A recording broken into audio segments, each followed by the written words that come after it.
What's happening, hummingbird? What's up?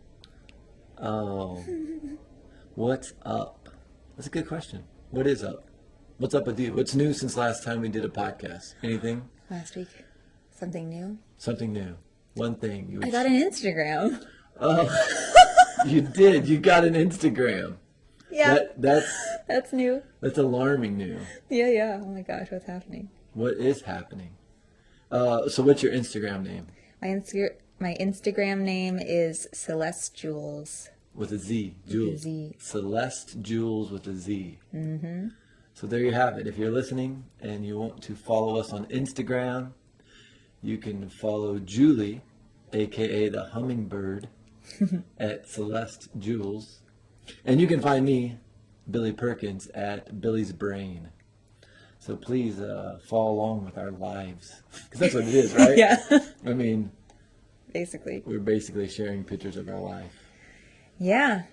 With people. Yep. That we don't even know. Some of them. Some of them we know. Most of them I know. Lately I've been getting a lot of people I have no idea who they are. Oh, that's cool. They have no idea who you are. They have no idea. And can anybody ever know who I am through my Instagram? Well, can anybody know who you are through knowing you? That's a good... what does it mean to know something? That's a whole different episode. That's not what we were going to talk about today. Yeah. But I feel we should introduce ourselves like we did last time. We kind of did, but... Go ahead. Tell me who you are.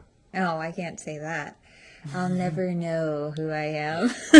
Maybe I will know after I die. Be like, oh. As you're floating away. Now I understand. I'm Julie Ariola, and aka the Hummingbird, aka Celeste Jules on Instagram. And I serve people through energy healing, massage therapy, and sharing conversations and thoughts like these today. Well, thanks for sharing that. Sounds powerful. It's enjoyable. I love it. It's enjoyable. Keep riding the crest of that wave. Yeah. And I am Billy Perkins, the other half of this show. Is this a show?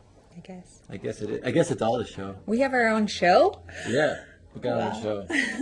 And I am a generalist, meaning I'm not a specialist, meaning I help people connect the dots, meaning I actually teach people what it looks like to have an integrated and holistic approach. So if you're trying to figure out why this pattern continues to persist in your life, well, you would call a guy like me, and I would help you step back and see all the pieces and show you what it truly means to recognize integration. Because I think a lot of people, a lot of coaches, right, they talk about physical, emotional, mental, spiritual, financial, psychological, all these things being connected, but my experience is not very many do it the way I do it. So maybe that's what I am. Maybe I'm a specialist at helping you see the things you aren't capable of seeing on your own. So that's how I serve. I serve by showing you things that maybe you don't want to see, maybe you do want to see. Can we ever see what we don't want to see? Oh, I think we can know it and deny it. That's true. Like, I think they totally, like, you look at it and then just look away really fast. Oh, that didn't happen. Right. I'm going to go on with my life. It's like everybody wants to look at the car wreck when they're driving by. Nobody wants to see the decapitated body. Right? Because you can't unsee that shit. Yeah. And I think when you get those glimpses, when you work with a coach like myself, and you get those glimpses of who you really are and why your problem really is showing up, I say problem just because that's a word. You know, I don't think anybody really has a problem. Why these things keep really showing up, you can't unsee it. Right. Right? You can't unsee it, but you sure as hell can deny that. Yeah. You know, and you sure as hell can continue to keep walking through life going, I don't understand, when you know, you saw it. You saw that decapitated body lying there.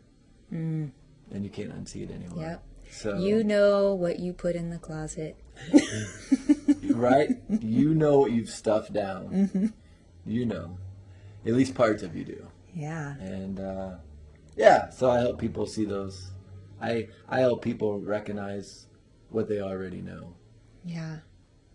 And I think you do that too. I think you do it in a different way than I do it, but I think it's a skill set that we both possess. I do it through conversations and storytelling and coaching and mapping, and you do it through the body. You do it through actual physical hands-on and energy and conversation. So it's really cool. What a Yeah. cool thing we get to do with people. It is incredible to me what comes up during massage, especially during Reiki healing and energy working sessions. It's amazing to me what comes up. I really believe in the innate wisdom that we all possess, and that we each all have the answers. And sometimes it just still is exciting to me when I get to be part of that, putting my hands on someone and they realize during the session, like, oh, I had this thought, I had this realization, I had this vision, I had this memory, It's all in there.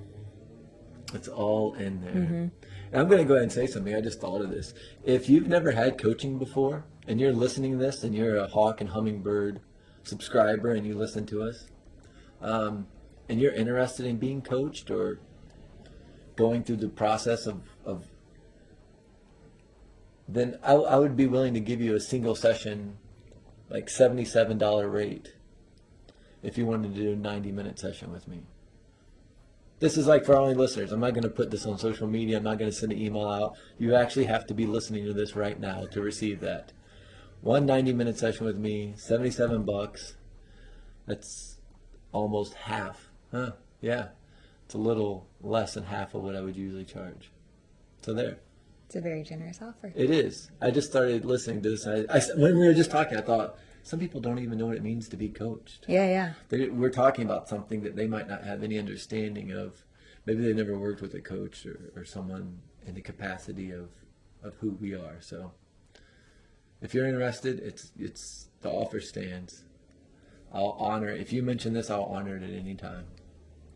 So let's talk about a couple G words, can we? Yeah.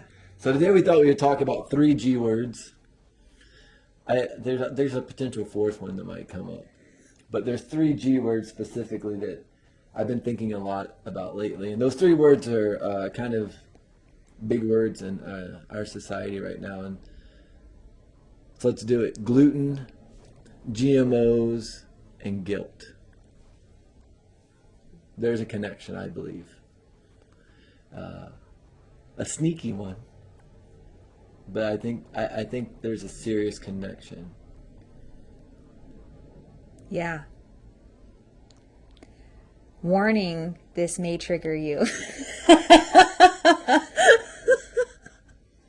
It might trigger some people, and I'm okay with that. And Hey, triggers are good. Yeah, triggers are if you good. get It helps triggered- us. It helps us get to know ourselves better and where we're at. Right. Triggers are good. If you get triggered, ask yourself what's behind the anger.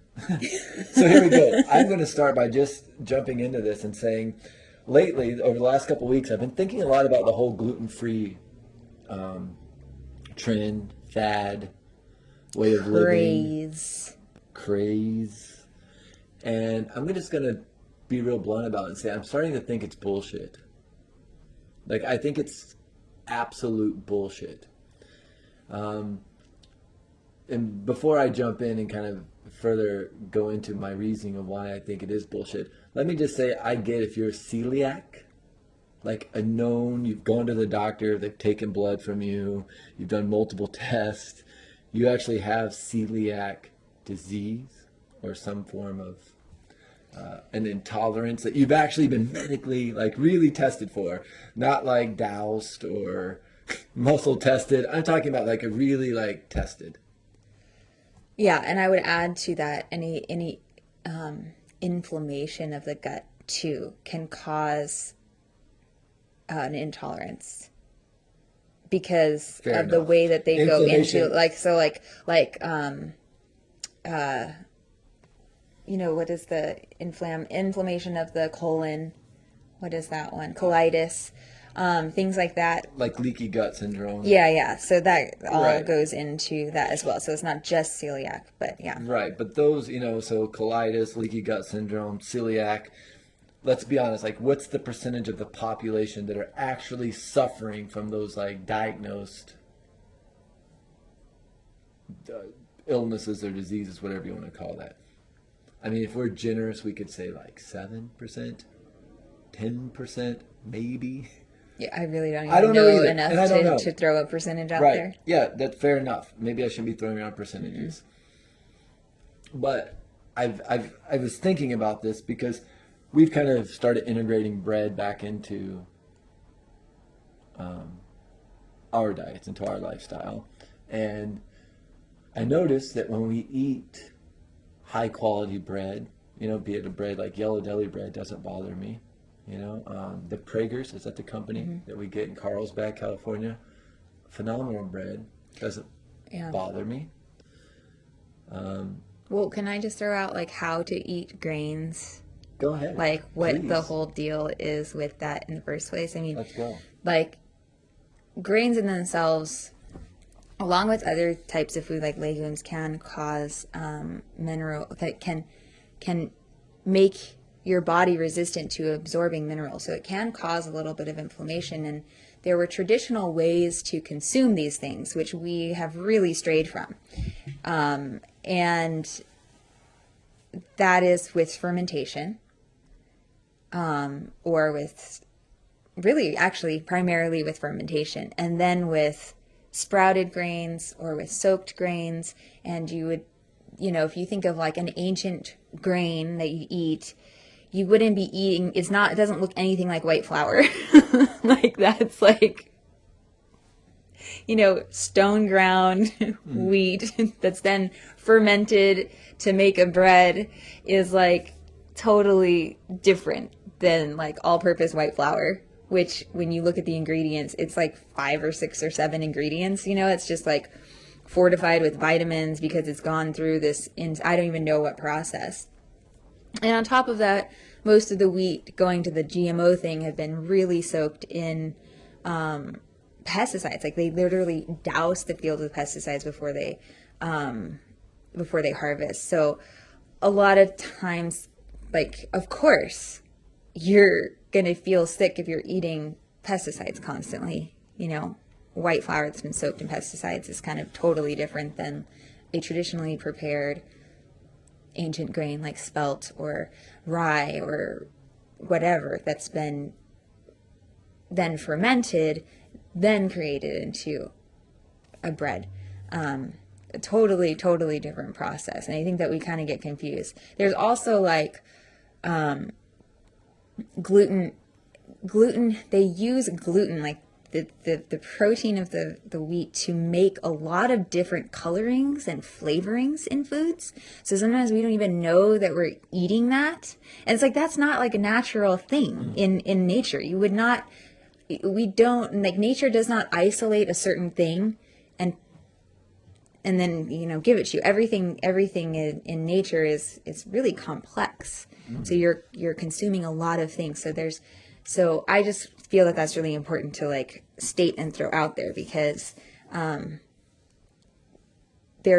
really is a lot of really shitty food that has gluten or has wheat, and I say that like in parentheses because like really how much of if it is actually even wheat, like even a whole food, so I just felt like that's like kind of important to just put out there. So when we say like, oh, like we're eating bread, and I don't even say incorporating it into my diet, because bread is not a part of my diet. I don't look at it that way anyways. Like bread is not like, oh, like I'm going to eat this to sustain my life. No, I'm going to eat this because I would really like to enjoy a piece of really good sourdough bread toasted with butter. But that's not like what I sustain myself on. And that's a big thing with the American diet, which is, we have cereal, which is like corn, some sort of wheat, or even isolated gluten and sugar, for breakfast. And then for lunch, we have a sandwich, which is made on like, $1.99 wheat bread, which is really like